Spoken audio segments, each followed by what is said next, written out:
बिस्तारै लिनु पायो जुलियन काट्दाखेरि अहिले चाहिँ स्लाइस मात्रै पारेको छु अहिलेको राउन्ड स्लाइस मैले ओभल स्लाइस काटेँ मैले हजुरलाई देखाउनु खोजेको चाहिँ के भने यो चाहिँ उयो अब यसलाई हामीले चप गर्नु पऱ्यो भने चाहिँ यसलाई के भने फेरि थिन स्लाइस काट्यौँ अहिलेको पनि स्लाइस हो अहिलेको पनि स्लाइस हो अहिलेको ओभल स्लाइस भन्नु पाइन्छ राउन्ड स्लाइस यसलाई चाहिँ ओभल स्लाइस यसलाई चाहिँ यसरी हल्का स्लाइड गरेर राख्नु होला है समाउँदाखेरि दुईवटा फिङ्गर यहाँ तान्नुपर्छ यो चाहिँ यसरी राख्नु होला यसो नगर्नुहोस् हात काट्छ चलाउँदाखेरि अहिले मैले सबसे राम्रो चाहिँ तलबाट मास्तिर लानु सिक्नुहोस् पहिला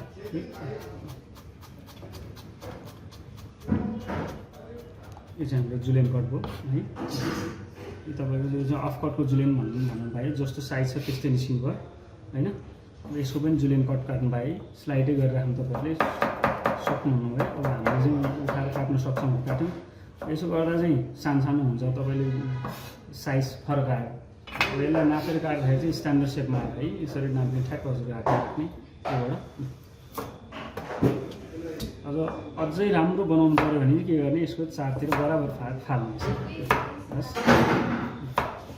यसलाई पनि अब साइडमा राख्नु पऱ्यो यो साइजलाई अहिले जस्तै थिन स्लाइसमा राख्ने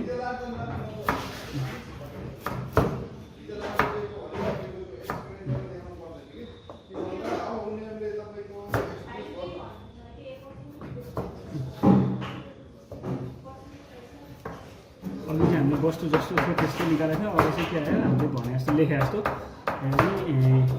2 mm बाई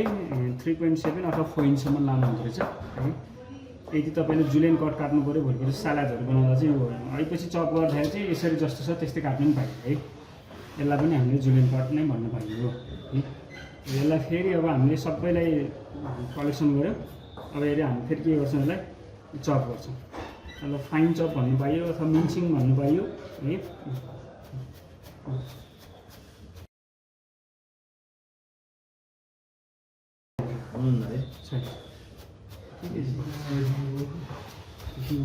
राइट छ त्यस्तो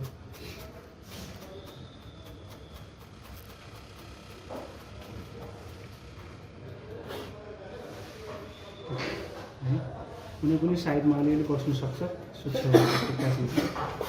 चाहिँ हाम्रो के भयो फाइन छ यही स्लाइस चाहिँ अहिलेको भन्दा अलि मोटो काट्नु पऱ्यो तपाईँहरूले हल्का ठिक निकाल्नुहोस् यसलाई भन्नु पाइन्छ रफ जुलियन भन्नु पाइयो अथवा अल्टिमेट कट पनि भन्नु पाइयो तपाईँ हामीले यी चिन्ह चाहिँ श्रेडिङ कट भन्नु पाइन्छ यस श्रेडिङको बराबर साइजमा डाइस कट काट्यो भने चाहिँ यसलाई हामीले स्मल डाइस भन्नु पाइँदो रहेछ जुन सुपको लागि अथवा कुनै खानेकुराको माथि गार्निस गर्ने बेला युज गर्न पाइन्छ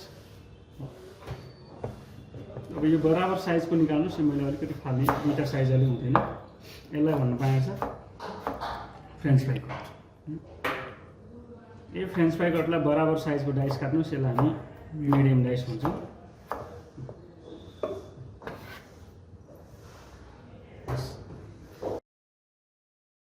लार्ज डाइस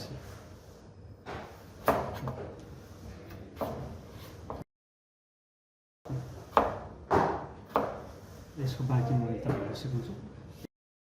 अब जे जे तपाईँको वेस्टेज आयो बिस्तारो स्लाइडमा यसरी स्लाइड गरेर राख्ने पहिला यसलाई पातलो जुलियन कटमा काट्ने अब त अलि रफ हुन्छ होइन साइड हालेर फेरि यसलाई के गर्नु है